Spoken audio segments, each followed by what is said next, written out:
Hello, get ready to be amazed because today we're going to play story time. So we have the origin story, book 3. So this is unfortunately going to be the final story of this series.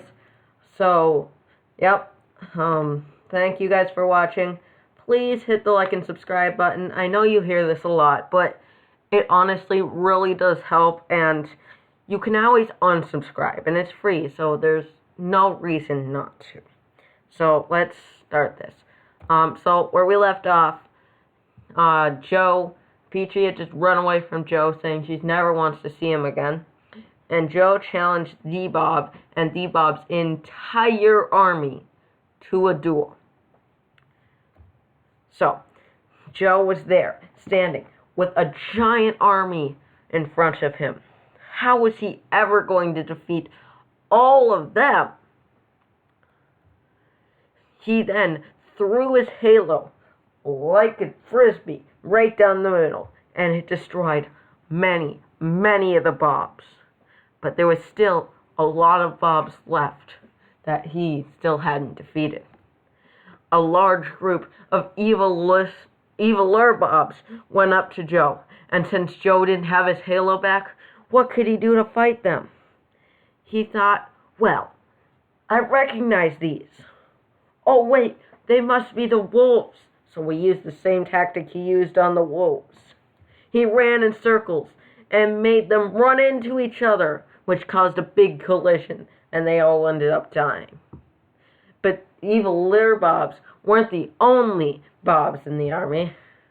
A lot of fireballs just went flying at Joe.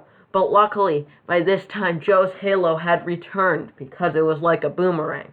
He started blocking all of these fireballs. Eventually, he looked past the fireballs, past the evil Bobs, past the eviler Bobs, past the evilest Bobs, and he saw the Bob running away. The Bob was a coward, since he knew that even though Joe wasn't invincible, and Joe was very injured at this point, and looked like he was bleeding out, the Bob knew he probably would never win. Although barely, he would never win, so he ran away. The Bob then decided, I don't want to end up dying, because, even deities can die. So what he did is he made his trident, because he knew tridents can't die. So what he did is he removed his soul from his body and started sending it to the trident. The trident started glowing, and he thought, well, I need a more powerful evil Bob to defeat Joe. And next time, Joe will probably come with the entirety of Bobville. So I'll need a large army of the evil Bobs, eviler Bobs, and evilest Bobs. But I'll need an even more powerful one, like an eviler than evilest Bob. And then he sought his soul, which was being transferred into the trident. He took it and made it an eviler than evilest Bob. Now, however, when he did this, the soul became its own soul, and the Bob got his soul back. So he knew he could keep on doing this over and over and over, and creating a bunch of eviler than evilest Bobs. Meanwhile, after Joe had just defeated the Bob's entire army, he was severely injured, and he was barely walking.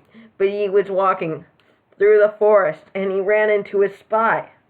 I forgot all about you, spy, said Joe.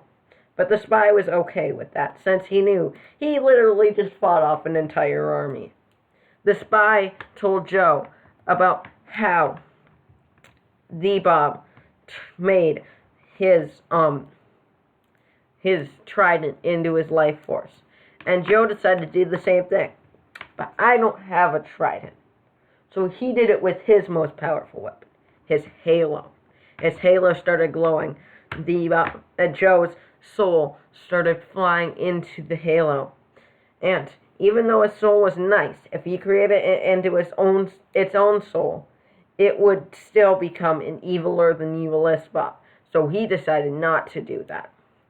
and he made his life force his halo, his own life force. The Bob started growing his entire army, and Joe did the same with Bobville. And they started growing and growing, and they didn't interact with each other at all. Till one day, an evil Bob who was in a cave met up with Bob, and Bob, who ended up defeating him. Please do like and subscribe. It really does help the channel. Thank you. And put ideas for new series in the comments section. Thank you. And Nick out.